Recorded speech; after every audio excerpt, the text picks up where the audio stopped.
soo dhawaada.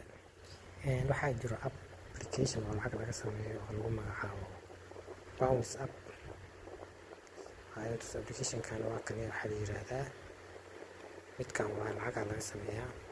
Muhiimadda waxay tahay application markaad duubatid Gmail-ka aad ku xiratid kaliya waxaad taabanaysaa share internet aad leedahay. internetka oo share gareynaa lacag ayaa helaysaa.